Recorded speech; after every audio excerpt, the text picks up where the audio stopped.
Hi guys, I'm Saumya and I'm back again with another video. I hope you're all well and safe. So if you are a returning subscriber, then welcome back. But if you are new to this channel, do hit that subscribe button and don't forget to click on the bell icon if you are a book lover and a reader or would like to become one, because this channel is all about books.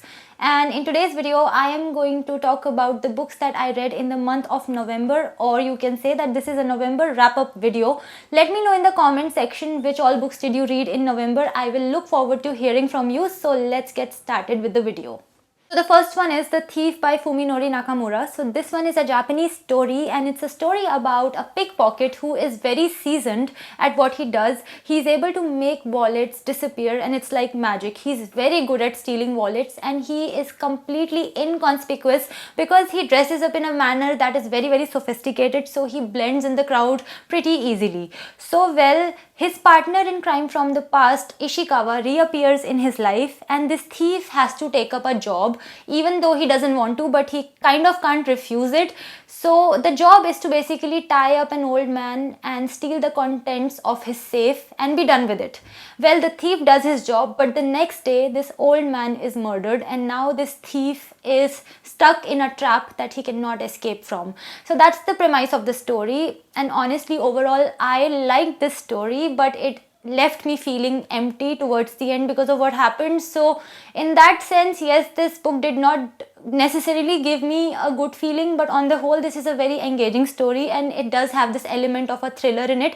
Although this is not the kind of thriller that makes your heart race, this is just the type of book that makes you wonder as to what's going to happen next. The next book is Written in Blood by Ankita Verma. So the genre of this book is thriller and the story is taking place in the present day India, but this story uses two past events to provide context to the readers. So the first one is the militancy ridden Kashmir of 1991 and the second one is a terror attack that took place in Tel Aviv in a conflict-torn Israel of 2005, and this story features characters who were directly impacted by these two events. So this story deals with the themes of terrorism, religious extremism, politics, intelligence operations, and there is some romance in the story as well. So I reviewed this book on my YouTube channel as well as on my blog. So on the whole, I had really enjoyed reading this book because it's fast paced and the suspense element of the story is pretty great too. But if you want to check out my reviews in detail either on YouTube or on my blog, you'll find the links to both of those reviews in the description box.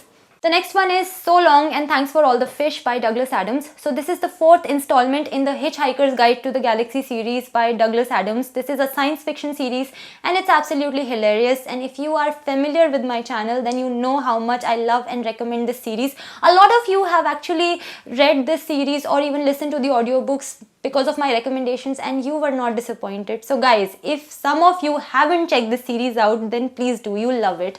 Anyway, so this fourth book was great as well. So far this series has not disappointed me. I laughed a lot because that's a given with this series. Anyway, the vibe of this book was certainly a little bit different than the previous books because it does not have a lot of misadventures. It has the vibe of romance, something that I did not see coming, but the way this romance has been presented was something that I enjoyed a lot. And well, Arthur Dent meets his dream woman Fenchurch, and together they set out to find out the answer to what was God's message to his creation. And the way the story ended was very satisfying for me and I laughed a lot towards the end. And yeah, I loved it and I'm looking forward to the fifth book in the series. Next book is While the Birds Still Sing by Ruskin Bond, and this book has been illustrated by Prenita Dutt. So this book is a collection of Ruskin Bond's writings and insights on nature, and this book is both factual as well as philosophical. In this book, Ruskin Bond has talked about different kinds of trees, flowers, insects, birds, plants, and this book shares a lot of facts about all these things, but these facts are shared by Ruskin Bond in a manner that is very indulgent and loving. And we all know that Ruskin Bond is such an ardent nature lover and his love for nature gets reflected even in his novels and his fiction stories.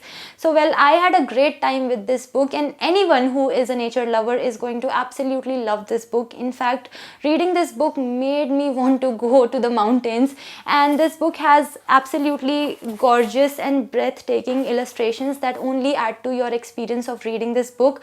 I made a review video of this book on my channel and I also reviewed this book on my blog. If you want to check those reviews out, then the link for both will be in the description box. The next one is Heaven by Miko Kawakami. So this one is a Japanese story, and in this story a 14-year-old Japanese boy is bullied relentlessly by his classmates because he has a lazy eye. I don't know why I mentioned a Japanese boy specifically, considering I just said that it's a Japanese story. Anyway, so he is bullied relentlessly by his classmates and he becomes friends with a girl named Kojima, who is bullied too because of her appearance, and she is his classmate as well. So both these kids develop this friendship because they are treated like outcasts, and this friendship is actually a secret. So this story talks about their experiences during the year, and it also has conversations that take place between the two of them. So for the most part, this is a very intense story, and I cried quite a few times while I was listening to the audiobook of this one, because the story really got to me. But there were certain concepts in this book that Kojima's character shares that I found hard to wrap my head around, because she was a complex character.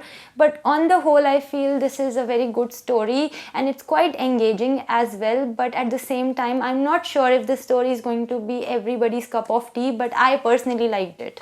So these are the books that I read in the month of November, and there are some other books as well that I am making my way through, but I did not include them in this video because I am not yet done with them, so I don't want to talk about them specifically. So yes, let me know in the comments which all books did you read in November. I look forward to your comments, and that was it for today's video. If you want to connect with me on my social media, the links are in the description. I will see you next time, and take care and stay safe, guys. Bye.